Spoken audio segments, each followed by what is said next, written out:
Keep yourself in the loop of everything football on the Golden State Media Concepts Football Podcast. The latest news on and off the field, be it college football, Big Ten, SEC, Big 12, Pac-12, ACC to the NFL. We've got you covered. Listen to the Golden State Media Concepts Football Podcast.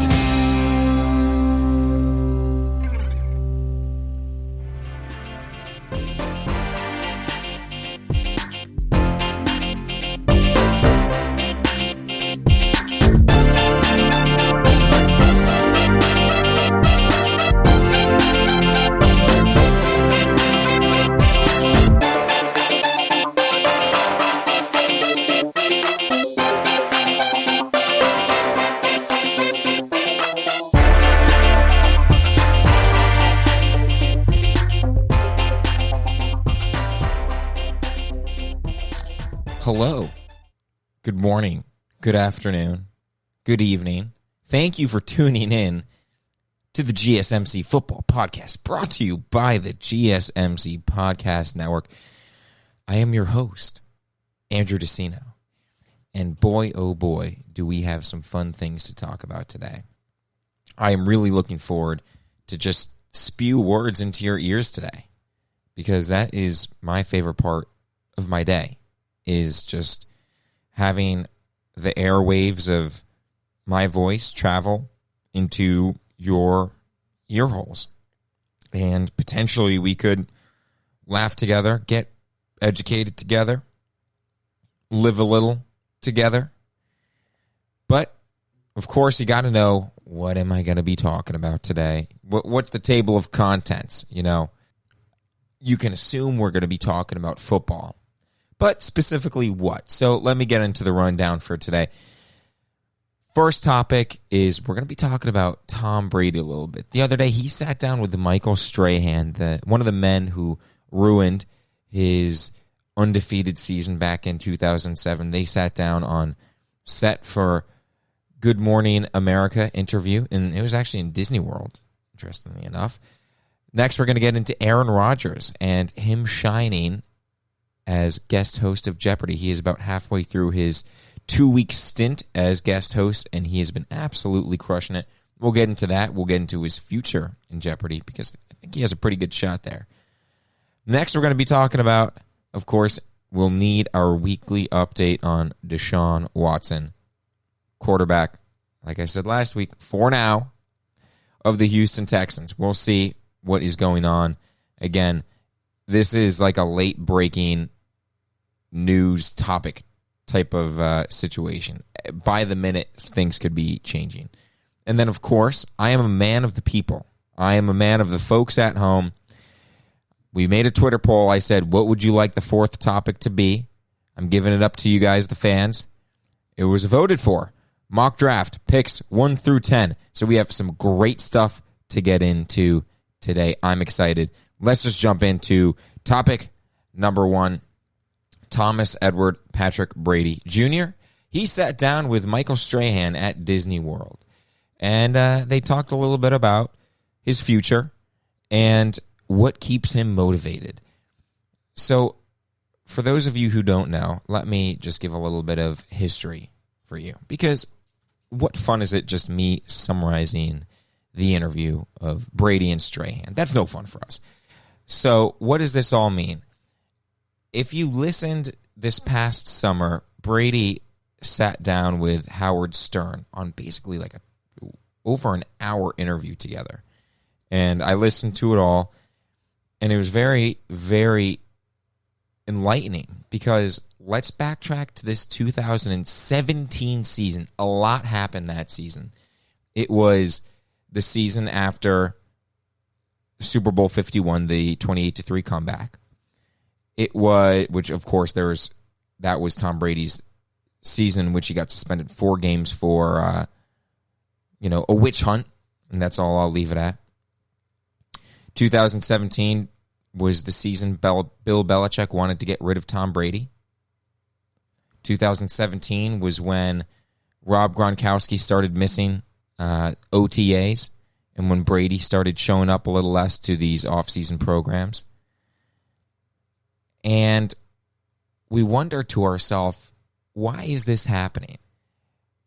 And I'm not sure if you recall at the time, there were also rumors about during this whole Deflategate saga of which was over 500 days, Brady and Gisele's relationship. Again, I don't want to get too into it, but maybe it was being battle tested a little bit, their marriage, according to sources.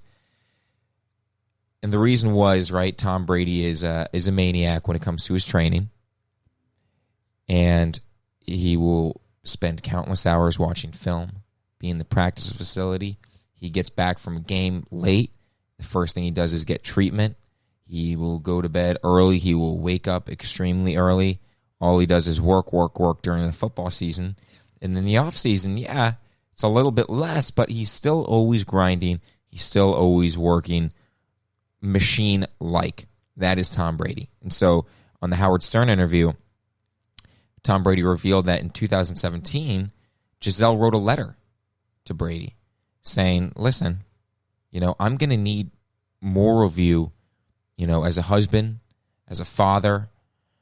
And, listen, I get that when it's football season, it's football season. But when it's not football season, I need you more. I need more of Tom Brady, not the football player. And that, I'm sure, was a very tricky situation for Tom Brady. Because Tom Brady has always said football is his first love, which is true, and 100% agree with that. He fell in love with football the moment, the catch was made at Candlestick. He was there. He was there with his parents. So that was he has said before, he has two loves, right? Football and family. And he doesn't rank them 1 or 2. He says 1 and 1A, I believe he said before. So Gisele wrote a letter saying, I need more of you. And then in 2017, that's when Tom Brady, he won MVP, and he started showing up a little less to these off-season training camps. And Rob Gronkowski threatens to retire because Belichick tries to trade him, and all of that kind of goes down in that season. The Seth Wickersham article from ESPN comes out. A lot happened in 2017. Of course, then they lose to the Eagles in the Super Bowl. A lot of implications there. So, of course, that Gisele wrote a letter to Tom Brady saying that. Now, also, that was the season in which the Facebook Watch series Tom vs. Time came out. And very interesting to see the dynamic of Tom and Gisele once again. Gisele had said on that documentary, she said, when I met Tom, 2006, I believe it was, he had told me, I'm going to play 10 more years, I'm going to get another Super Bowl, and then I'm going to call it quits. And then she said after that Atlanta win, Super Bowl 51, she was like, oh, perfect, there's 10 more years. He's gotten 2 more Super Bowls since, we had that conversation. Wow, what a great way to end it. And Tom was like, no, not ending it. And I completely agree with that from Tom. Yeah, he met her, and he probably thought back in 2006, am I realistically going to play past 39? There's no way what Tom Brady is doing is not normal.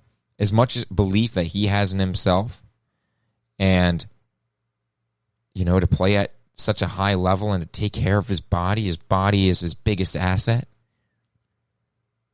Even back in 2006, I'm not sure he would realize that at age 39, when he won Super Bowl 51, he would have the greatest comeback in history.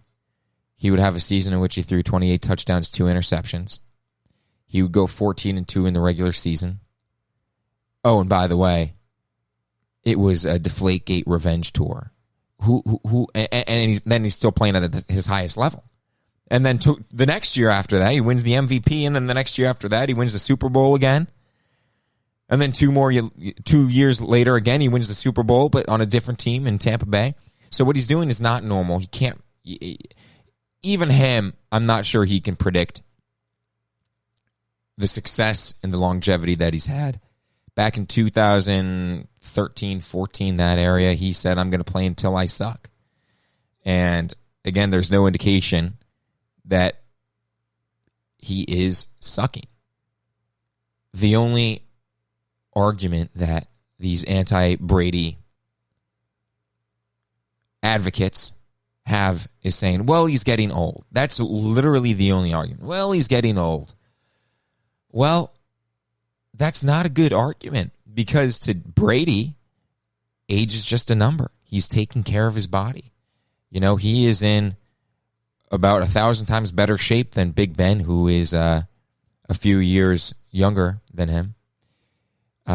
You know, Peyton Manning retired back in 2015, and he was shattered and broken, and his defense carried him to a Super Bowl championship. Meanwhile, Tom Brady still going. 5 years after that, winning the Super Bowl. 43 years old. He's going to be playing it through his 45th year of life. So this all begs the question, right? Because he sat down with Michael Strahan, who had said, you know, what still motivates you? Is it proving it to the doubters? Is it proving it to yourself? And Tom Brady is always someone who, you know, he's not going to acknowledge that people doubt him, that there are haters. He's done it a few times when his emotions have kind of risen up in him. I remember in 2018 against the Chargers, Los Angeles Chargers, in the divisional round. You know, people were picking the Chargers to beat him because, again, this was the 2018 Patriots, which went 11-5 and, you know, didn't look good at times. And I remember in that post-game interview with Tracy Wolfson, he said, you know, I know everyone thinks we suck and can't win any games, but we'll see. It'll be fun. Talking about the Kansas City Chiefs AFC Championship game coming up the next week. So he made reference to people not believing in him. So yes, I do think that proving everyone wrong is an incredible motivation for him. And I think proving it to himself as well is another big motivator for him. You want to talk about and harp back on what happened back in 2000 when he was sixth-round draft choice at pick number 199 with 6 quarterbacks drafted in front of him, and he memorized all their names and knows when they were picked. You think that still doesn't grind on him? That's a gigantic chip on his shoulder still. And he had mentioned to Rodney Harrison in an interview a few years back saying, you know, look, I still view myself as a 6th-round draft pick. Brady, you know, especially when he was in New England and he had that ruthless coach, Bill Belichick. You know, you think that if he started not playing well in practice or in games, that Belichick wasn't going to be quick to the draw, because he almost was. And if it weren't for Robert Kraft, he would have moved on to Garoppolo. Thankfully, Kraft stepped in. So what is the motivation? What left does Tom Brady have to prove? Again, he doesn't have to prove anything to anyone at this point. You are an irrational human being if you don't think that Tom Brady is the greatest quarterback to have ever played the game. And then I'll take it one step further, and I'm sure the majority will agree with me. He is the best football player to ever play football. And even one step further, I'll say he's the greatest professional sports player ever. Between his team achievements, his personal achievements, the mentality that he has, and I think that mentality is unbelievable. Because I think back to a quote Nick Saban said. He said, you know, most people, you know, let's take the car salesman, for example. The car salesman has to sell 10 cars in a month, okay? He sells his 10 cars. He hit his quota.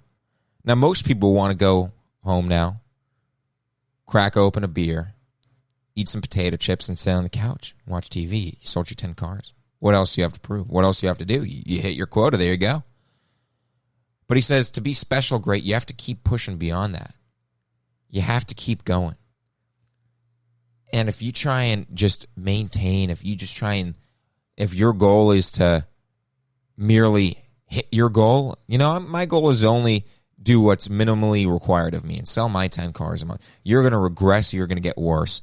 If Tom Brady says, my goal, I'm just going to try and maintain right now.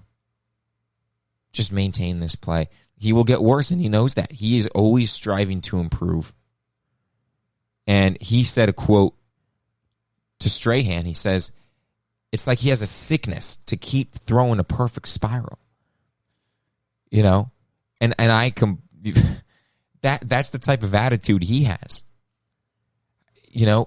He goes to Tampa Bay to start 2020, and you got these pretty good stars there. You have Levante David. You have the young guy, Devin White.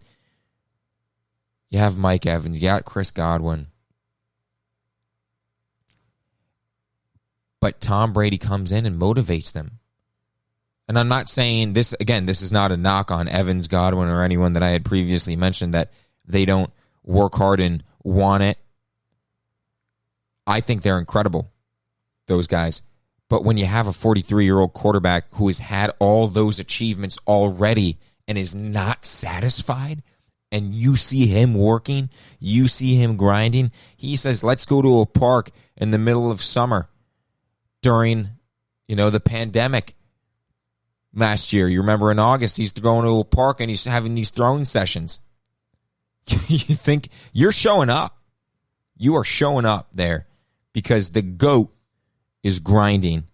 What is your excuse not to grind just as harder or harder?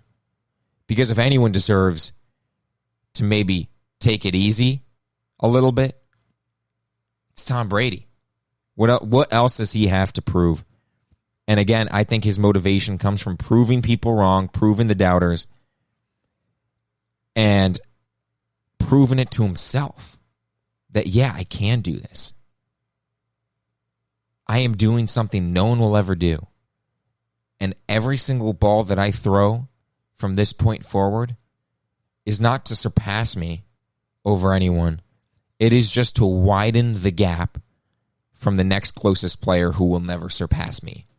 That is what is happening right now at age 43, heading on 44 on August 3rd. Every throw, every completion, every touchdown, every win is just extending that gap between him and someone that will never catch him. And, it's funny, people mention and bring up Patrick Mahomes, and what would have happened if Mahomes beat Brady? Well, a lot of people were saying, well, it would open up the door for Mahomes to eventually pass Brady. It would open up the door. But, again, I would disagree. And I think a lot of people are speaking way too soon on all the winning that Mahomes will be doing. And listen, Mahomes is an awesome, awesome talent. He is incredible. But it's not like he's just going to strut to the Super Bowl every year. In the span of 3 years, Josh Allen and the Buffalo Bills went from a big oof clown that throws the football willy-nilly to a guy that's going to be competing with Mahomes for MVP in Josh Allen, and a scary Buffalo Bills team that's only going to get better. First year with Stephon Diggs, leading receiver in the NFL. They'd never worked with each other before. That's pretty incredible. And then you take a look at Mahomes on the other hand. Well, he's already playing with probably the best receiver he'll ever have in his lifetime. Fastest, at least, Tyreek Hill. And then you put on top of that Mecole Hardman. You put on top of that Sammy Watkins. Then you got the best tight end he'll probably ever play with in his lifetime, Travis Kelce.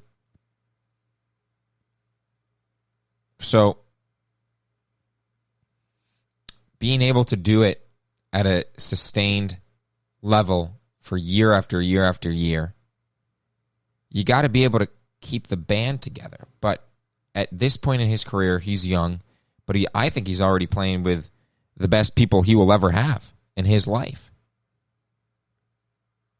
And the way that I think these contracts are set up, and again, someone can correct me if I'm wrong here, please feel free. But yes, the Buccaneers, for example, are very understanding that they are cashing in now to win now. They do not care about the future. The Chiefs, on the other hand, when they re-signed 20 out of their 22 starters a year ago, I'm not so sure those are long-term friendly structures. I know that Mahomes' 10-year contract was, but dishing out all these contracts to all those guys, eventually what happens is when you sign all these big contracts to keep the band together, that's great. But now your backup, you can't pay your backup a reasonable salary. So if your left cornerback goes down, well, then you're going to be starting an undrafted rookie free agent. Whereas what they did in New England for 20 years is they wouldn't just sell out and pay everyone. They would say, okay, here is what we think we can pay for you. And if you can't, that's okay. We'll see you later. We'll move on. But that allows them to have depth. And so that, when one guy goes down, you take a look at the depth that they had in 2014 at the defensive back position, and I'll move on from this in just a moment. But this is what happens when you don't just sell out and pay everyone. Well, you have Revis at corner 1. You have Brandon Browner at 2. You have Logan Ryan, a starter now, 3. You have Malcolm Butler, another starter. You have Kyle Arrington. I mean, those are 5 quality defensive backs. And then on a team where you just sell out and you're like, all right, well, here we go. We got our 2 guys, and they get injured. Oh, well. So that's the point I want to make. It is hard to do it that sustained for that long. No one will be able to do what Tom does.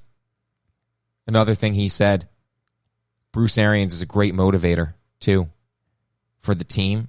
So now, the rift that we thought was there at the beginning of the season between Brady and Arians, when Arians might have thrown him under the bus a couple times, and all the talking heads were saying, oh, there's a lot of disagreement between Brady and Arians. Now they're both working together to get that team to come back and win again this year, and maybe we'll see a three-peat.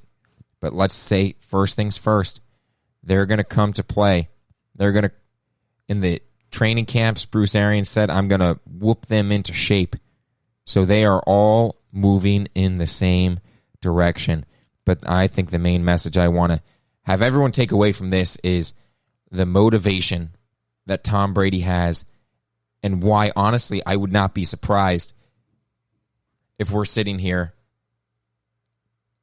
5 years from now and he's going, I'm so serious. I am so serious. I would not be surprised to see Tom Brady playing at age 50, whatever it is, and he can. And it is just a matter of if he wants to. And it's just a matter of how much longer will Giselle keep up with this too. Really some truly interesting questions. And so Strahan kind of got a little bit out of him on why he wants to keep going, how much longer is he going to keep going. But my personal opinion is he's got a lot left in the tank. And that attitude that we heard from him back in 2017, it's still with him today. He's not stopping anytime soon. I know we just talked about Tom Brady for a long time, but I think we enjoyed that. Right after this commercial break, we're going to get into another quarterback, Aaron Rodgers. Maybe not about his football play, although he was MVP last season, but maybe as a potential host of Jeopardy. That's going to be next, and of course, stick around for our fun last segment of the show. It's going to be my mock draft picks 1 through 10.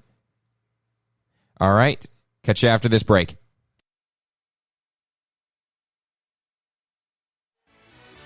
Are you looking for help for your fantasy football team? Check out the GSMC Fantasy Football Podcast. Get today's best advice on who to start, who to sit, even who you should draft. From sleeper picks to red hot lineups, they got it all covered for you. That's GSMCpodcast.com/fantasy-football-podcast. We'll cover traditional leagues, dynasty, PPR, even IDP leagues. When you need fantasy help, there's just one show to hit up. Don't forget to like them on Facebook and follow them on Twitter. Visit GSMCpodcast.com for more info.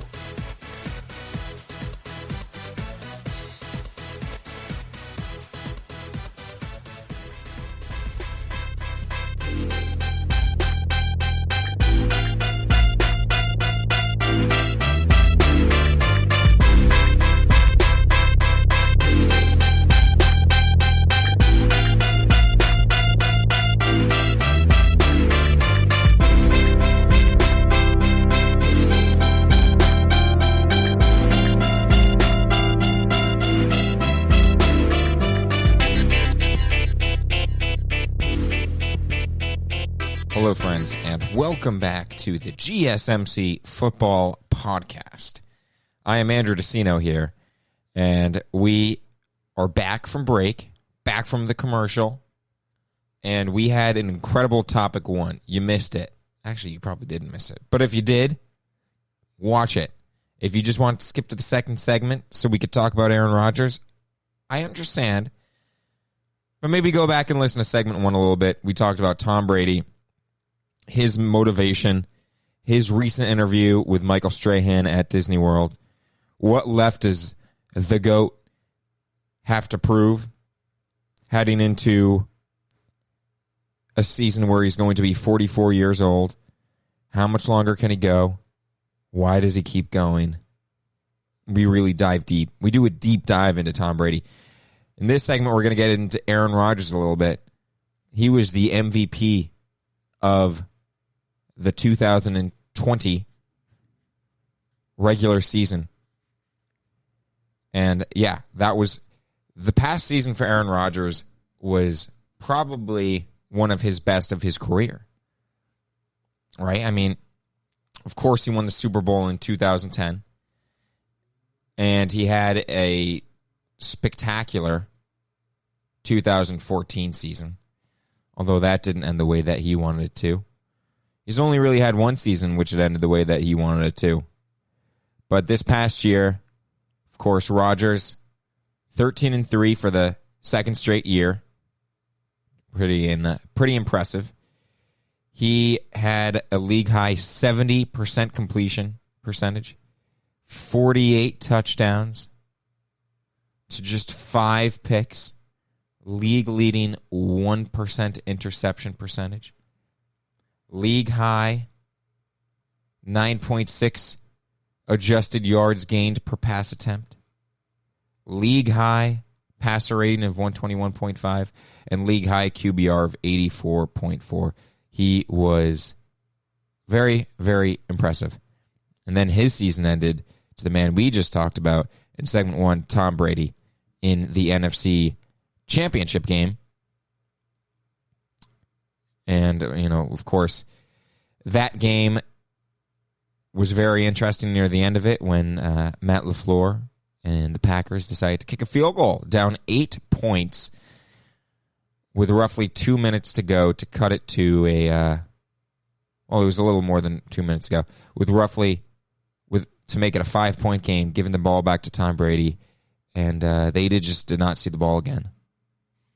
So, funny, we will get into that in just a little bit, a few moments. But what's the main point of this? Aaron Rodgers, shining star on the football field, but he is a shining star as Jeopardy host. Now, I watched Jeopardy growing up a little bit. You know, let's say my middle school years, I would watch it a little bit. It's on at 7:30, but then, you get to high school, I was not really watching Jeopardy at 7:30. I was getting back from whether it's baseball games or ski races, whatever it may be.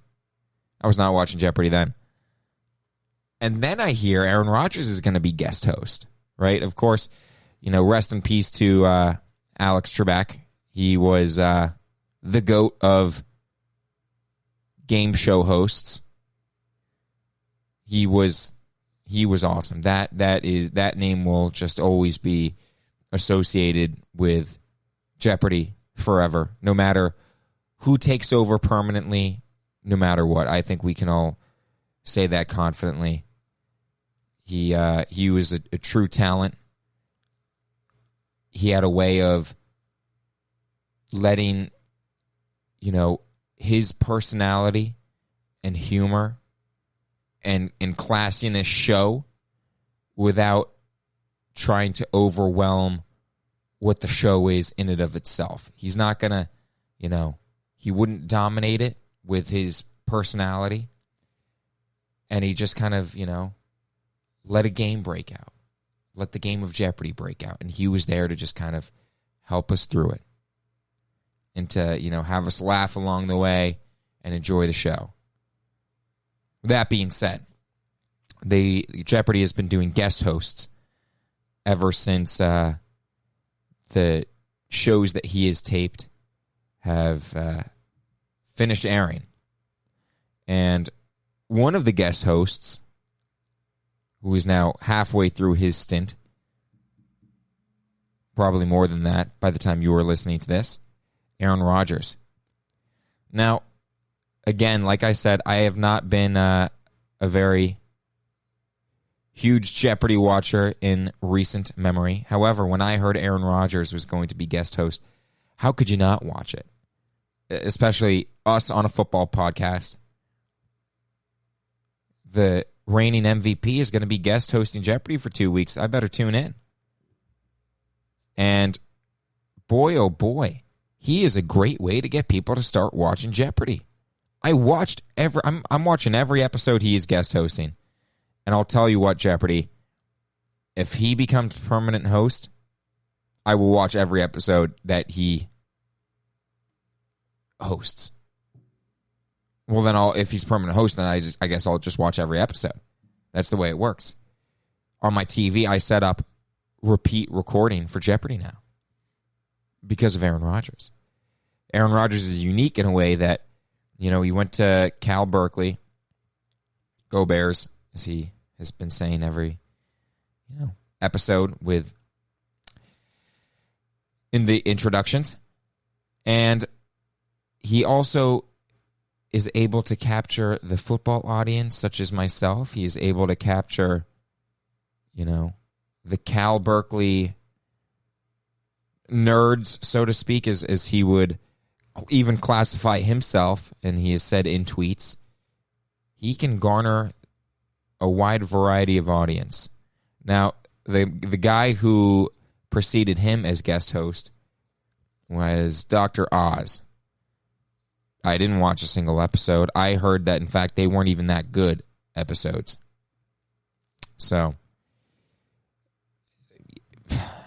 and now Aaron Rodgers comes on. I'll tell you what, I can't wait to see what the ratings are and the viewership are for these Rodgers episodes. I would imagine pretty incredible.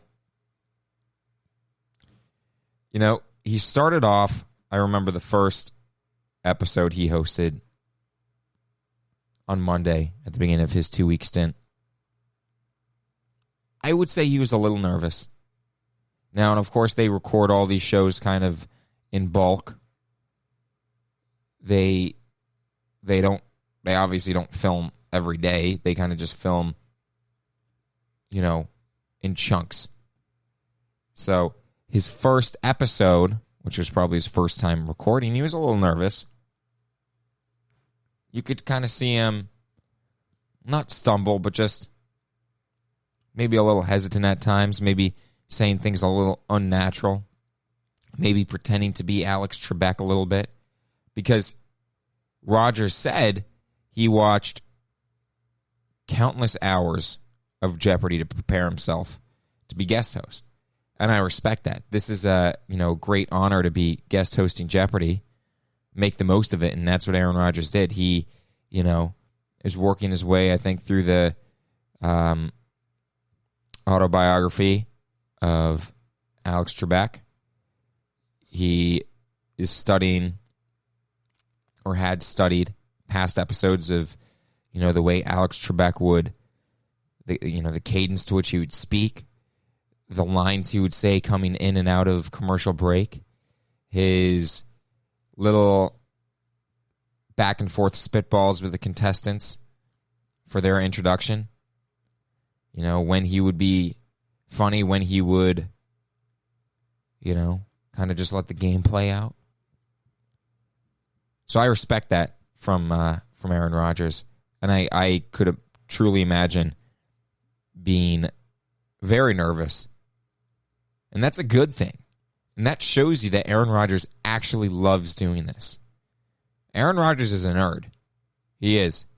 He's a very, very smart guy. He won, Celebrity Jeopardy.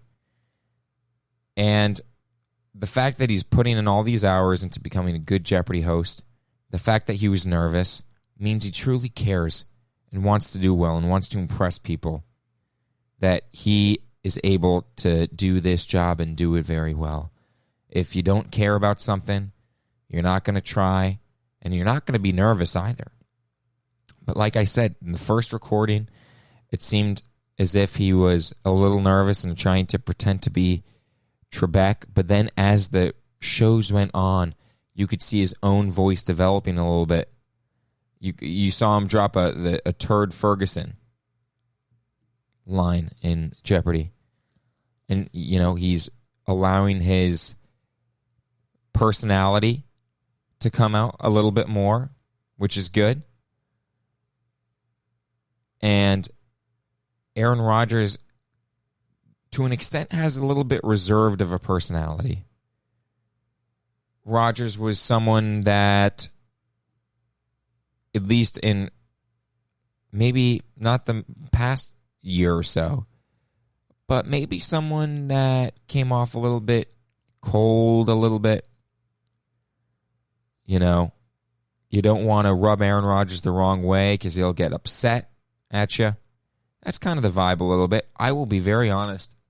I did not like Aaron Rodgers too much, probably before this past year. And the reason was he just didn't seem like a very friendly guy. Maybe cranky, a little standoffish, upset at people. But then this past year, and maybe a little bit before that, when he went on the Pat McAfee show to do his weekly interviews, he really let himself shine. And if you watch those 40, 45-minute interviews every week that he would have throughout the football season with Pat McAfee, he is a very, very likable guy. And I just don't think that we had the platform to see that personality come out, or where he was comfortable enough to, show those colors. When you have beat reporters after an NFL game, kind of trying to dive into things, whether it's about a game or whatnot, you're not going to let your guard down with these reporters post-game or in interviews. But maybe with Pat McAfee, a former NFL player, a great punter, and now a great, host of his business, Pat McAfee Incorporated. Yeah, then maybe that's his opportunity to kind of come out a little bit and be like, yeah, I'm Aaron Rodgers. I'm a likable guy. And he is. He's funny. He has a little bit of a dry sense of humor, a little bit of sarcasm. He can laugh at himself a little bit. He gives that half smirk sometimes. And then you're like, yeah, Aaron Rodgers is actually hilarious. And Aaron Rodgers is also very, very smart. And then on top of that, he was MVP of the league. And so as the shows went on, you could see more of that Pat McAfee type of Aaron Rodgers we got in the interviews, and we see that on Jeopardy. One of the first final Jeopardies, there was, of course, that's the write-in question for the candidates. And one contestant did not know the answer to the final Jeopardy question. So he wrote down a very interesting answer choice for his final Jeopardy clue.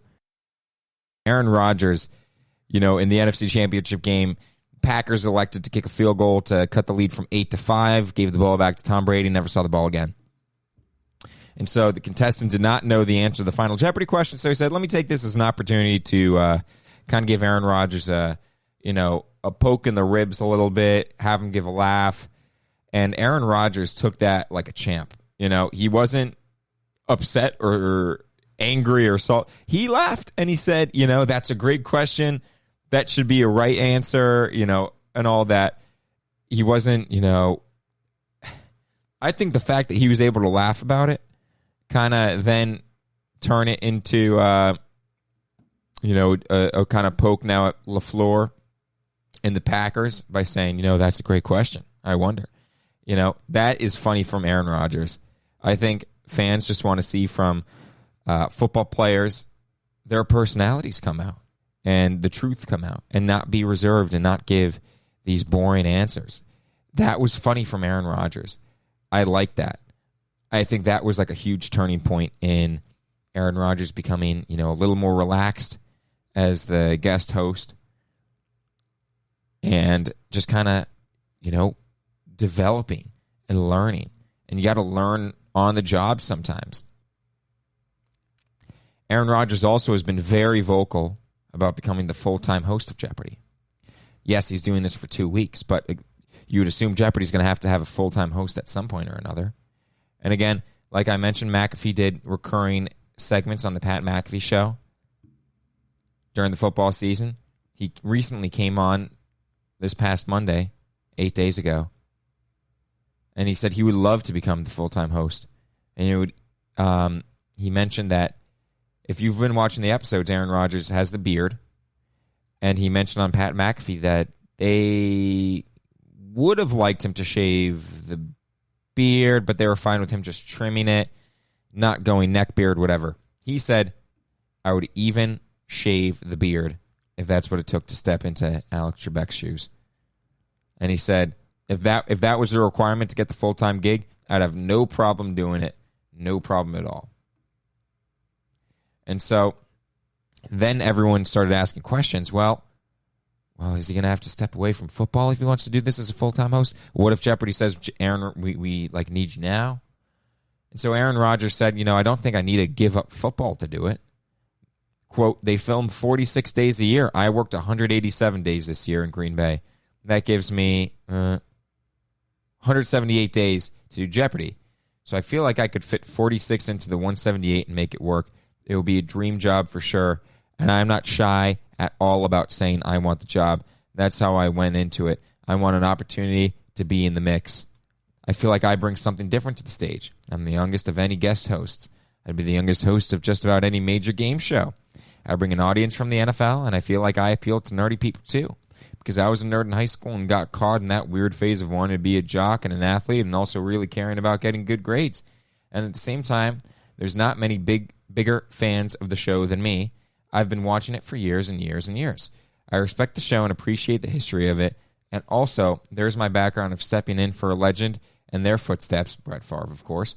I feel like all that combined makes me a pretty good candidate, end quote. I completely agree with Aaron Rodgers. Everything that he said is true. Yeah, you have 187 days working in Green Bay. And granted, he's going to, need to take care of himself, need to work out, different optional off-season programs. But I'm sure if Jeopardy wanted to do this, they could easily do this with Rodgers. Pick and choose. If you want to do 46 days in a row, do 46 days in a row. Or if you want to parcel it out, here we do, spread out your 7 weeks of recording, whatever you want to do it. Basically, month and a half. He can do it Jeopardy wants him, he could do it. I think they'll take a look at the viewership, make an educated choice. And this is what I was talking about at the beginning of the segment. He brings the NFL audience. He did. I've been looking at Twitter. Everyone's tweeting about it. All the athletes are congratulating Aaron Rodgers. You think they'll watch? If he's the guest host of, or if he's the permanent host of Jeopardy, I think that a lot of people will continue to watch, myself included. I also think it would be very, very funny. You see, right, because they record 46 days and then they spread them out over the course of the year. Now we get to football season. Aaron Rodgers plays on a Sunday, and then Monday night, we see Aaron Rodgers hosting Jeopardy.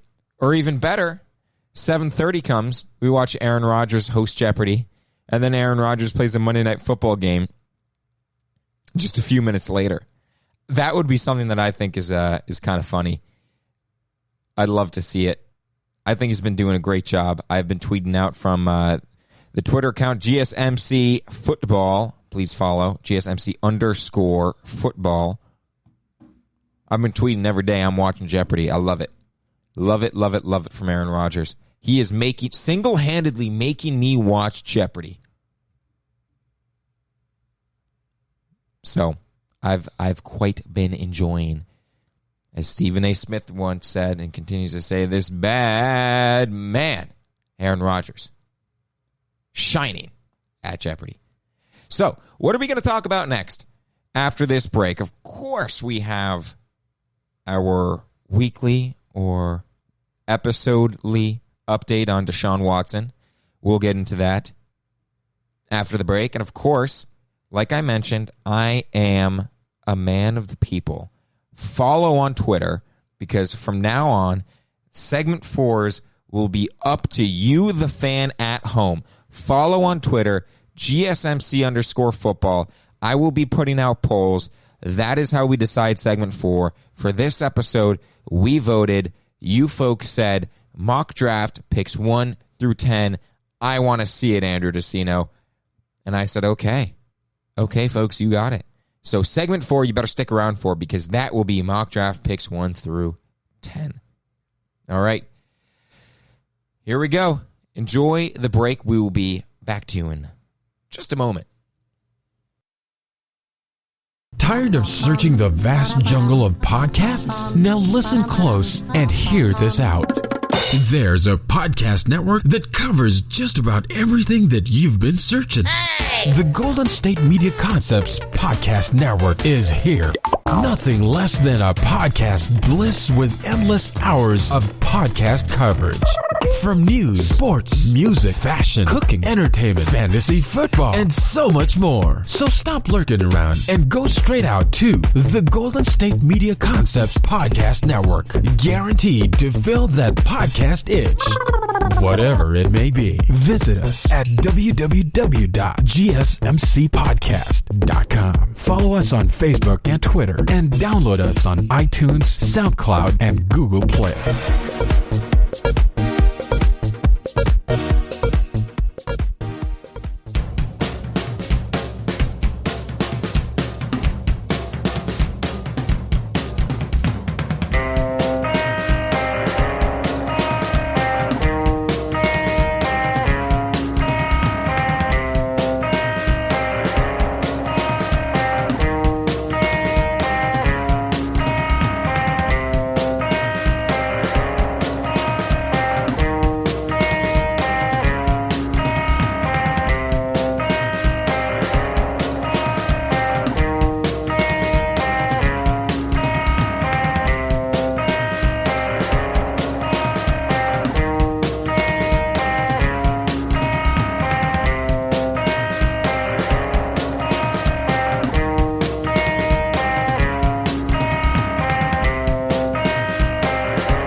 Hope you had a good commercial break, and now it is time to get into the third segment of what we're going to be talking about today. So, as a recap, of course, we talked about Thomas Edward Patrick Brady Jr., the GOAT, in segment 1, and what's driving him to keep going. Segment 2, we talked about Aaron Rodgers and his rapid success in all things Jeopardy and him wanting the full-time job, which I am a full supporter of. Now this is almost becoming a theme every single episode. What's the latest on Deshaun Watson? We should have a Deshaun Watson tracker. And again, I am trying to give you the latest information that I know. You're listening to this on Tuesday, and I am giving this information to you as of late Sunday. So, what is going on with Deshaun Watson? Well, on Friday, Rusty Hardin, of course, the attorney for Deshaun Watson, he held his first press conference, of course, regarding Deshaun Watson. And if you remember, Ashley Solis held a press conference where she had spoken out against Deshaun Watson, and we finally got a name to one of the Jane Does that were filed against Deshaun Watson. She spoke out. She said, how her joy of, being a masseuse was taken away from her, that Deshaun Watson is her assaulter and all that. We basically got her testimonial. We heard her story. We saw her face. We heard her speak. And of course, Tony Busby explained the process in which Deshaun Watson goes through with speaking and encountering these women. It starts usually, I guess, over Instagram. He messages them. He asks them if they're a masseuse. If they are, that's great. If they're not, he says, hey, can I pay you to give me a massage? Then, he tells them what to wear. He shows up without a towel for the massage, but only like a hand cloth. And then, of course, this is where they allege that he then makes, these sexual encounters. And I guess no one's really alleging that he made these sexual encounters. Even Rusty Hardin is saying, there may at times have been consensual, sexual interactions exchanged between Watson and some of these women. So I guess no one's denying that sexual things have occurred. But like I had said, Busby, as well as the two plaintiffs that had spoken out and given their names, they had a press conference. So now Rusty Hardin's turn to fire back. It's a back and forth chess match. And so far, it seems like Tony Busby is running away with this, at least in the court of public opinion, because everything that Rusty Hardin had said was shot down by Tony Busby. He said, hey, well, you're filing the entire case over Instagram. They're all Jane Doe. And then Tony Busby says, watch this. And then you have the two plaintiffs give their name, give their face, and speak out. And now Rusty Hardin, he has the chance to give a press conference, which he did. And then he also acknowledged that he considered having Deshaun Watson present. Now, I think that would have been the good move to do, because last time we spoke, I had said, hey, let's have Deshaun Watson talk. Now, I get that, there's ongoing investigation and you have your rights if you're Deshaun Watson. And a lot of times you may not necessarily want to say anything, I guess, based off of legal advice from your lawyer. So I guess you listen to your lawyer if you're Deshaun Watson here. But my thought was, okay, Deshaun Watson, if I'm you, and if Deshaun Watson believes he has done nothing wrong, wouldn't you want to now give your side and say, hey, I did nothing wrong. This is what happened. Look, here I am. I am Deshaun Watson, looking at you in the camera, speaking into the microphone. I am not afraid to face this music because I know I did nothing wrong. So, Ashley Solis and Tony Busby, here I stand. And then basically say something. If your name's being, and of course this is, we investigation's still going on, whatever it is. But if I'm Deshaun Watson, I believe I do nothing wrong. I think my name's being dragged through the mud undeservingly, and I speak. I would want to speak. So unless Rusty Harden is pressuring Deshaun, hey, don't do anything yet, then I understand. However, Rusty Harden did acknowledge that he was considering having Deshaun Watson at the press conference on Friday. Quote, Harden said, "We toyed with the idea of having him here today. So I indicated to some people he might be, and we made a decision just a little while ago that it really wouldn't add anything because I wasn't going to allow him to answer any questions. And I think most of you all understand that. You've got investigations going on, not just police departments have to be asked to look at it, but the NFL. There may be other agencies that look at it." End quote. But isn't it interesting that Ashley Solis spoke on the previous Tuesday, a week ago from when you're listening right now, regarding her claims against Deshaun Watson?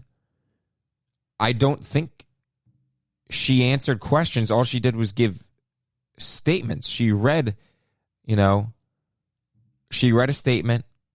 I don't think she answered questions.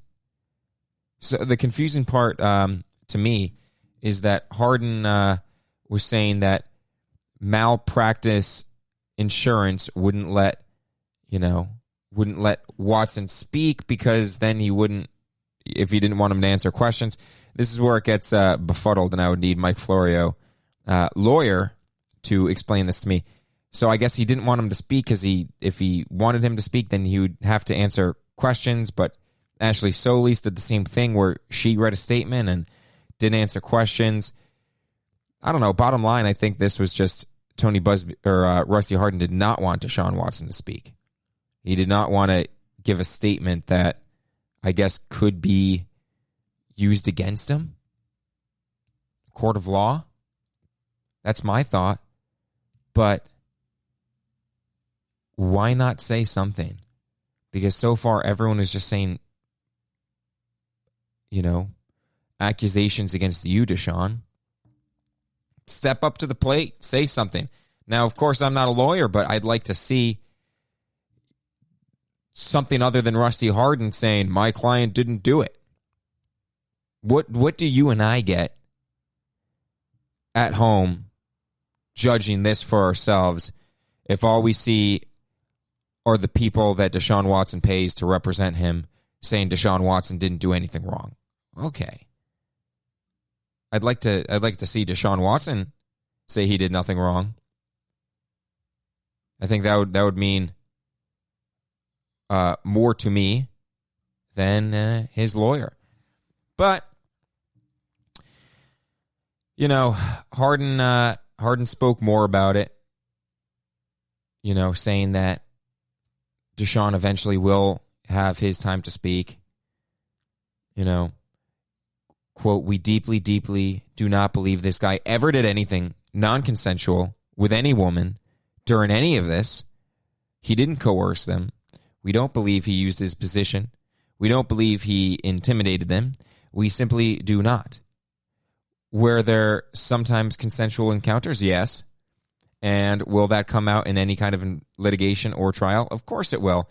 And that's where it should come out." End quote. And then, of course, other people vouched for Watson too, saying, "From the moment that I've spent time with this young man, I have no qualms telling you that I stand here unequivocally stating the things that he has been accused of, the things that he has been persecuted for in the public, he simply has not done." That's another attorney that Watson has. Another lawyer on Watson's team said, quote, "This man is not capable of the things that are in the allegations. He is not that man. He is not a sexual predator, and I feel very strongly to say he has not forced, coerced, intimidated, or threatened any woman to do anything to him." End quote. These are all attorneys, lawyers on Watson's side.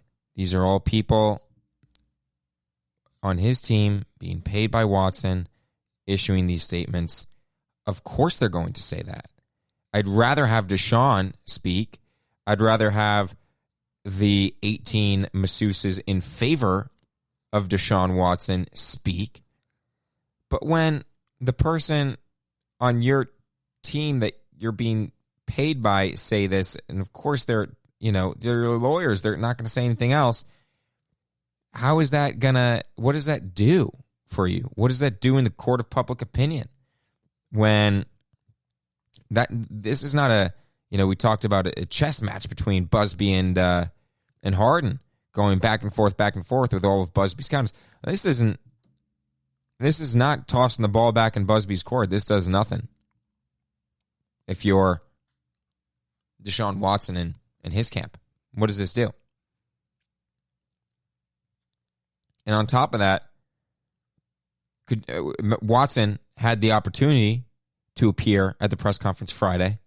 He could have issued a statement, and then that could have been what we're talking about right now, instead of saying what his legal team is saying. That doesn't do much good for us. It's like, think about things we've seen in NFL's past. If like when Brady gets suspended and he appeals it, and then who does that appeal go to? Well, it goes to someone who works for Roger Goodell. Well, Roger Goodell is the one who handed the suspension out to begin with. And now we're reviewing this, and it goes to someone who's paid by Roger Goodell. Does that make sense? No. How does that make any sense? Similarly to when you listen to anything on NFL Network, you wonder how opinionated they can get, or the reliability of the opinions they are giving as well. And I'll explain further into that. So you're an analyst on NFL Network. You are being paid by the NFL and Roger Goodell. Now, if the NFL is getting itself into any murky water, why they're not going to then slander the NFL name, the person who is signing their paychecks? No, so you always got to be careful with stuff like that. So now, people on Deshaun Watson's team saying all these statements, just, of course they're going to say that. So just take that with a grain of salt. Now, another thing I'd like to mention about Deshaun Watson, and I think this is, we kind of talked about it last episode too. Now, he's got 40 masseuses. Who has 40 masseuses? That just doesn't make sense. 22 are against him, 18 are for him. Like we said, Brady has Alex Guerrero. He has one person on his body, working on his body. Now, if you're Deshaun Watson, you're trying to claim that these masseuses were for your bodily health in preparation for football, in preparation for taking care of your body in such a rigorous and violent sport, but you have 40 different people, and also, according to Instagram messages, you don't care if they're actually a masseuse anyways. That's just that there's a lot of not the story making sense. The story is there. It's just it's almost stupid for Deshaun Watson. Even let's say it turns out he has 40 masseuses and he just literally wanted his intentions were to heal his body and get a massage. Still, you're a professional athlete trying to make win football games, and everyone's at the highest level. Wouldn't you want like one or two people working on your body that know your body the best? That to me does not make sense. And so it does sound like he was just using massages as a way to pick up women. And so if this did start in March 2020, when I guess the whole pandemic began, he says, all right, if I want to, meet women, I'll slide into their Instagram DMs. I'll say, hey, are you a massage therapist? If you are, great. If you're not, that's also great. You want to come over and give me a massage anyways? I'll pay you. Why? And so clearly he wanted some sexual encounter from them. There's no question about that. I guess the question comes from, was it consensual or not? Wouldn't it, and I don't think this is outlandish to say, wouldn't it just make more sense if he was, up front, say, hey, listen, not even ask, he's using this massage as a cover to meet women. He says, hey, would you like to, hang out sometime? I'm Deshaun Watson. Nice to meet you. But what is this now whole, can you give me a massage? Maybe, by the way, you should wear this. It's really hot in Houston today, so don't wear a lot. That's where it gets, I don't know, kind of gets weird, murky there for Deshaun Watson. Now, I did mention there are 18 masseuses on Deshaun Watson's side, and one of them, Jasmine Brooks, one of the 18 therapists who issued statements in support of Deshaun Watson, I guess had text messages that Tony Busby then used against Deshaun Watson, saying that this Jasmine Brooks had acknowledged Deshaun Watson's quote-unquote reputation, and that's why she stopped massaging him after 2.5 years. Quote, because I was hearing too much stuff about him messing with other people like other therapists and oh boy, I can't. Now we know I don't know how to pronounce aestheticians. He's been doing a lot of the last 3 to 4 months, and I even told I don't know if I'm allowed to say this, ASS, he needed to be careful because his name getting around, I just hope don't nobody call me to question me. So initially, Jasmine Brooks said she first stopped massaging Watson because she was working with too many people. She was getting too busy, blah, blah, blah. Now she's saying she didn't want to because of his reputation. But then Jasmine Brooks was questioned about the text exchange, and now she's saying, it's taken completely out of context.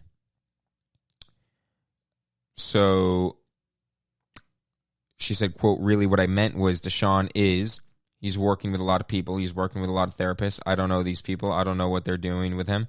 And I just wasn't comfortable continuing my work with him. There's been an instance that I know of that me and Deshaun had spoke about. And Deshaun is in a relationship, but there was some sort of personal relationship with this person, and me speaking to Deshaun and telling him to be careful was because I feel like he doesn't know the intentions of some of these people that he works with. His personal information has been put on Instagram platforms, and I just felt like it wasn't safe for him or for his career to just kind of go to anybody. All right, that's interesting, right? Well, it seems like everyone's kind of backpedaling on statements, but I guess the texts don't lie. It is, man,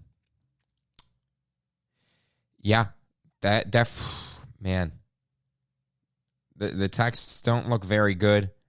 One of the 18 that was in support of Deshaun Watson has sent texts acknowledging that, that she's aware of his reputation. Bottom line, what's the whole wrap-up from this segment? I wish Deshaun Watson would speak. I wish he would say something.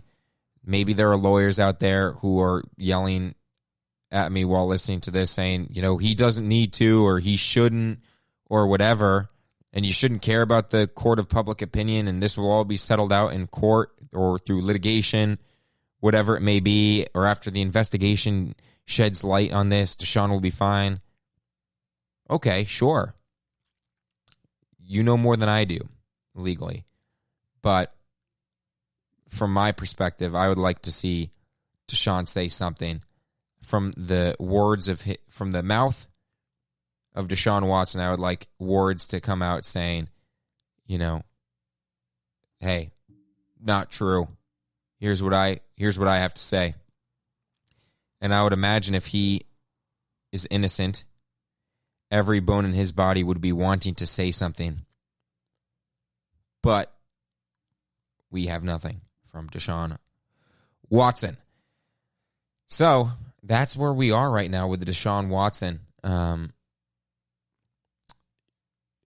Deshaun Watson timeline and update. So I think us wanting his side of the story is, we're really wanting his side of the story, because all we have right now is Tony Busby's evidence and his plaintiff speaking. So, very interesting to see where we will go from here. Again, in the whole Deshaun Watson extravaganza. But next segment 4, and you better stick around for this after the break. We are going to get into my mock draft, picks number 1 through 10. And remember, I am a man of the people. We posted on Twitter. We said, hey, what do you guys want segment 4 to be? And you guys voted. I am so happy that you all voted. I want you guys to stay interacted, stay involved. I think it's fun. Mock draft 1 through 10. Let's get it. Right after the break. This is your ultimate stop for everything sports. The Golden State Media Concepts Sports Podcast. Should I say more? From the NFL, MLB, the NBA to MMA, it's all in here. The Golden State Media Concepts Sports Podcast. Listen now.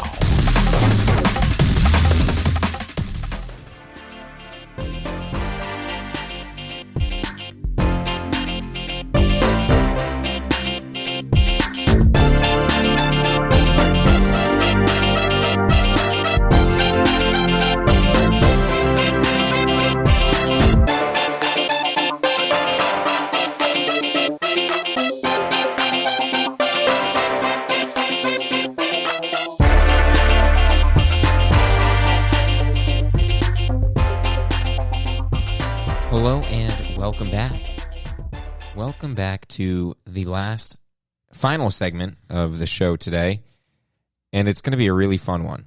This is a segment by popular demand, and I'll get into that in just a moment. But to recap, what have you missed so far? Well, of course, there's no way you missed it, because you were with me for the entirety of the show, and you're here right now, so of course you were listening the entire way. But in case you weren't, we talked about Tom Brady and his sit-down with Michael Strahan at Disney World. What keeps the GOAT motivated? Then Aaron Rodgers, we talked about in segment 2, and how I want him to be full-time Jeopardy host. I think that would be fantastic and a lot of fun, and it would capture a lot of viewers, a lot of nerds, a lot of sport fans, and if you're like me, that means both. Then, of course, we had our bi-weekly, Deshaun Watson update. What's going on with him? And, there have been some updates. I think he should have spoken during the press conference that was held last Friday, but he did not. And now segment 4. On the Twitter sphere, I had posted a poll saying, hey, what do you guys want me to talk about? Segment 4. We could talk about, the top 10 wide receivers in the NFL. We could talk about, who's going to win 2021 MVP. Or we could do a mock draft, and mock draft won. That was what won on the Twitter poll. You guys really want me to do the mock draft picks 1 through 10, so that is what I am going to do for segment 4 today. Mock draft. So, of course, let's just give a rundown of who's picking 1 through 10. Of course, the Jacksonville Jaguars are already on the clock. They are picking number 1. Now, the Jets are going to be picking 2. Remember, the Jets had a clear path to number 1 pick until they decided to win a few games by accident in Jet fashion, completely blowing their one goal of getting Trevor Lawrence. 49ers picking 3rd. They traded up there. They traded up, so what are they going to do? Falcons, they're at 4, and they have indicated that they are ready to trade out of the 4th overall pick. They, who knows what they're going to do. Bengals, they're going to be 5th. Then go the Dolphins. Then go the Lions. Then go the Panthers. Then go the Broncos. And then with the 10th overall pick, the Dallas Cowboys. So let's get into it a little bit. Mock draft picks 1 through 10. So, with the first overall pick, I have the Jaguars going with Trevor Lawrence. Big shocker. You know, you might say, well, what do you have to talk about for this one? Well, I guess the only interesting part of this one would be, well, the Jaguars' new head coach is going to be Urban Meyer. Right? Guess who he coached? Guess who he really likes? He likes Justin Fields. He was his coach. He knows exactly what Justin Fields can do on the football field. He was his college coach. He knows what he can do. So, the interesting thing about this, I really believe all indications are they're going to be going with Trevor Lawrence. And that's fine.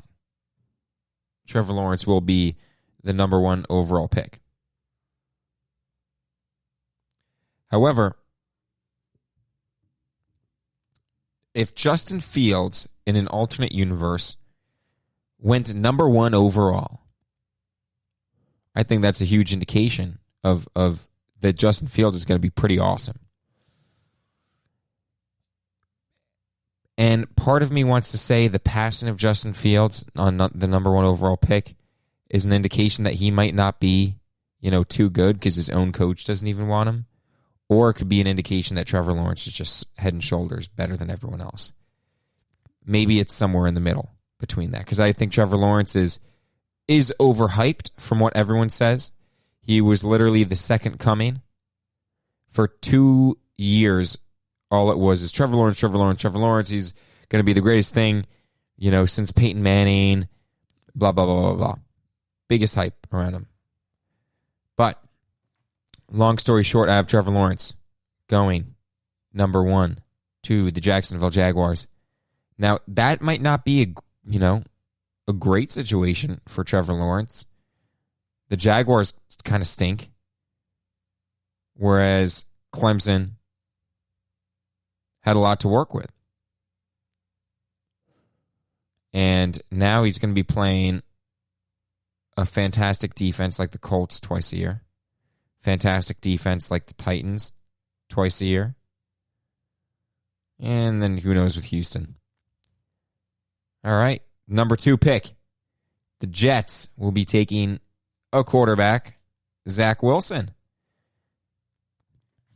So Zach Wilson had his pro day a few weeks ago, and everyone was talking about that one fadeaway throw that he made. And they were like, oh my goodness, this is now going to be Patrick Mahomes. He is making throws at all angles. Look at this. Throw of the day, throw of pro day history, blah, blah, blah, blah, blah. Well, okay, Zach Wilson, I think everyone likes him a lot. Chris Sims says there's a lot of Aaron Rodgers in him. Now, that is a very, very nice comparison. If you're Zach Wilson, you're getting compared to Aaron Rodgers. Well, I don't see that. I think Aaron Rodgers has one of the greatest arms in the game, probably one of the better arms of all time. Aaron Rodgers, I remember, was throwing a Hail Mary in against the Lions, the one that was caught by Richard Rodgers. I think it was on Thursday night. I believe it was on a Thursday night. And it was almost like he hit the roof of the dome in Detroit. That's how high and far he can throw that ball. And then the Hail Marys that he made against Arizona in the 2015 wild card round. The one from the goal line that got him about to midfield to Jeff Janis, and then the one to tie the game also to Jeff Janis. Those are monster throws. Those are fadeaway throws.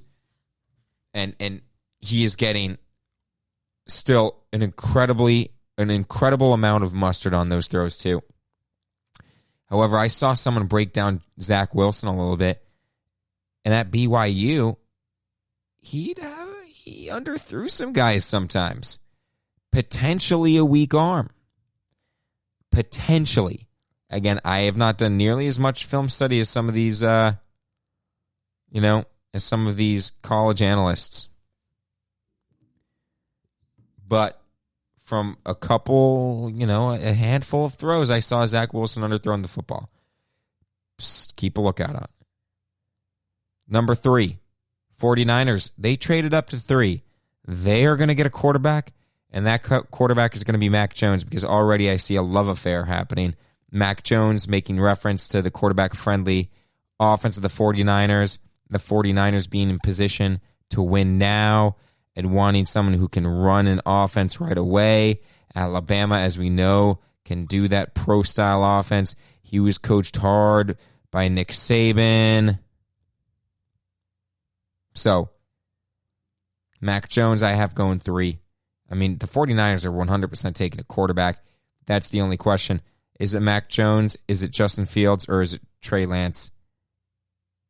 I think it's Mac Jones. I think Trey Lance, I think that the jury is way, way too far out. They are out on this, on Trey Lance. Mac Jones, I think people acknowledge that you do play at Alabama. Alabama had one of the most difficult schedules they've had in recent years because they're just playing all SEC teams. So I think Mac Jones is someone that the 49ers hope they can just plug in right away. And, and try and get back to the Super Bowl from 2 years ago. 4, Falcons. Now, here is where I could spend all day talking about the Falcons. So, you have Matt Ryan, and you have Calvin Ridley, and you have Julio Jones. So, part of you wants to not go through a rebuild. I completely understand that. When you have that group of guys there, part of you does not want to go through a rebuild. And then on the other hand, you do have to think for the future. So you're stuck in between almost. Do you make a push right now and say, hey, let's get back to where we were in 2016? We got a guy who won MVP, Matt Ryan. We have Julio Jones. We have Calvin Ridley. Let's get a few pieces here and there, and let's see what we can do. So that's option A. Option B would be, you know what? Scrap it. Matt Ryan is going to finish his last 2 years in Atlanta. We're going to draft a quarterback. He'll be mentored by Matt Ryan. So that is what we're going to do. We're going to draft a quarterback. We're going to take it from there. And, hopefully we can rebuild for the future. Because we all know how important it is to have the quarterback. And if you don't have the quarterback, you're never going to win. So, what do I have the Falcons doing with the number 4 pick? Kyle Pitts. I have the Falcons going in hard and trying to win now. Okay, Kyle Pitts is a tight end. We saw him running that 4.4 at his pro day. He went to Florida. And so Kyle Pitts, you add an offensive weapon. You got Pitts, Ridley, Julio, Matt Ryan, and then that offense has some sting to it. They had some sting to it already, I believe, last year. This would make it really, really good. And I know that defense has some issues, but I think Kyle Pitts is their guy at 4. And, of course, I forgot to mention option C, trade out. Trade out of that 4th pick. Number 5, the Bengals. I have them going, or I'll just give you it right away. I have them going Jamar Chase. Have him rejoin Joe Burrow. Joe Burrow is their guy in Cincinnati. That AFC North is going to be one to wreak havoc with. You got the Bengals with Joe Burrow. You have the Browns with Baker Mayfield. Of course, the Ravens with Lamar. And the Steelers for now with Big Ben. The Steelers are going to be a team soon that's going to be now at the bottom of that division. Because I like what I've seen from Joe Burrow. I trust him. Now, could you imagine Jamar Chase? That's my pick. At 5, Bengals draft Jamar Chase. Rejoin him with Joey Burrow.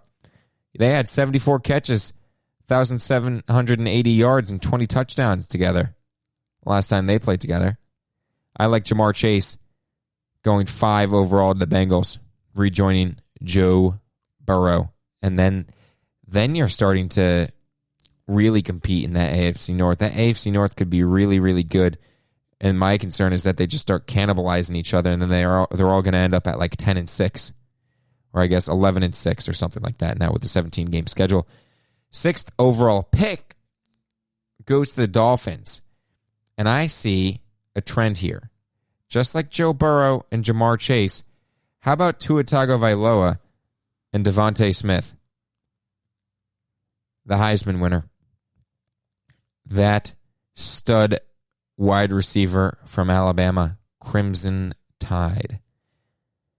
In Smith's last 2 seasons at Alabama, he caught 37 touchdowns. Now, could you imagine how much that would improve the wide receiving unit in Miami? Devontae Parker, Will Fuller, and Devonta Smith. That'd be pretty awesome. And, part of me, if you're the Dolphins, part of their strategy might be to have tried to get the tight end Kyle Pitts, who I had going to the Falcons. Because you got a guy like Tua, and you want to give him some easier throws. That's the tight end position right there, calling your name. That's the tight end. So, because tight end's going to be over the middle, it's close to the line of scrimmage, it's close to the quarterback. Those are the easy throws. Now, Devontae Smith could now help you stretch the field, get some guys wide open. He's a phenomenal wide receiver. I think he's going to continue that trend in the NFL. Now, next pick, Lions, the Detroit Lions. Now, they are one of those in-between teams. They have Jared Goff as their quarterback, of course, after they sent Matthew Stafford to Los Angeles. So now they're going to roll with Jared Goff. And if you're Detroit, what do you have going for you? Seriously, and this isn't to be mean or anything, but now Kenny Golladay is gone. What are you looking forward to in Detroit if you're a Detroit Lions fan? Sorry, hate to break the news to you. You got Jared Goff. Okay, that's interesting. And then I think if you could draft Jalen Waddle, that could help fill in for your loss of Kenny Golladay, of him going to the New York Giants. That could be something to look forward to. But again, this is... I don't think they're going to be drafting a quarterback. They just got Jared Goff. Now, of course, I don't think Jared Goff is anyone's answer, but let's just give him a shot here. I'm not going to draft a quarterback, because what if Jared Goff can go back to his 2018 days of that Sean McVay explosive offense? We'll see. Next pick, Panthers. Panthers just got Sam Darnold. They have Teddy Bridgewater. And I'm going to add a third quarterback to that depth chart. I'm going to add Justin Fields. That's where I have Justin Fields going. And Justin Fields will be the starter in Carolina. That's my prediction. I don't think trading for Sam Darnold makes you need to start him. That doesn't mean he needs to be on the roster. I would like to know the contract information because, could you cut him and not eat the money, or is it because of the rookie contract he's going to get that money? I'm not sure. I'd like someone to explain that to me. But Teddy Bridgewater, Sam Darnold, now Justin Fields. Again, like I said at the beginning of the segment, I like Justin Fields. I think he's really good. Justin Fields was ticketed to be the number 2 overall pick, or the number 2 quarterback, at least off the board, after he beat Trevor Lawrence in the college football playoffs. But what happened to that? For some reason, after playing his last game, he was slated to be the second quarterback. But then you see how the media train runs, and it ran wild with Zach Wilson, and then Justin Fields kind of, it's not like he did anything wrong. He just kind of lost momentum a little bit. Now, the 9th pick, Denver. I think Denver's going to take a quarterback, and I think that quarterback's going to be Trey Lance. And Trey Lance is, I think he's probably one of the, he's a big, tall guy which John Elway loves, those tall quarterbacks. Seems a little, maybe not developed, but he's got the talent there. I don't know if he thinks Drew Lock is the answer. I don't know if anyone thinks Drew Lock is the answer. Drew Lock he's won some games. It's very interesting. Not like Drew Lock, but I'm confused on his ability. I'd probably give it one more year of Drew Lock. And if Drew Lock falters during the season, there you go, Trey Lance. Trey Lance won't get the job right out of camp, but if they draft him, you now have, Cortland Sutton, Jerry Jeudy, KJ Hamler. That's not a bad offense right there. Noah Fant. Now with the 10th pick, I'm going to go and say the Cowboys are going to need to improve that defense. Because remember Dak Prescott through the first 3 or 4 games of the year? It's like he had 2,000 yards passing. They were putting up 50 points a game, but they were giving up 51 points on defense because that defense couldn't stop anybody. I'm going with Patrick Surtain. I think he is a type of guy. I like the guys on defense, at least in the secondary, that you can kind of plug around anywhere. You could say to Tyrann Mathieu, play linebacker, play corner, play safety, play free safety, strong safety. Stop the run, blitz. That's why I like guys like Jamal Adams, too. I like guys like Patrick Chung. He is now newly retired. He could do that, too. Antoine Winfield Jr., I see him doing a lot of the same stuff, too. And I think this Patrick Surtain guy could really help out the Cowboys and kind of play that type of role for them. Look out for that. So, recap 1 through 10. Trevor Lawrence to the Jaguars. Zach Wilson to the Jets. Mac Jones to the 49ers. Kyle Pitts to the Falcons. Jamar Chase to the Bengals. Devontae Smith to the Dolphins. Jalen Waddle to the Lions. Justin Fields to the Panthers. Trey Lance to the Broncos. Patrick Surtain to the Cowboys. That is my mock draft, picks 1 through 10. Thank you so much for suggesting this or for voting for this on Twitter. I want to keep you guys happy. I want to keep you guys involved. Tweet me. Tweet at GSMC_football. Tell me what you want to talk about. Literally, if you tweeted me, if you're listening right now, if you tweet that account and you say, Andrew, talk about this at all, I will talk about it. I will listen to you.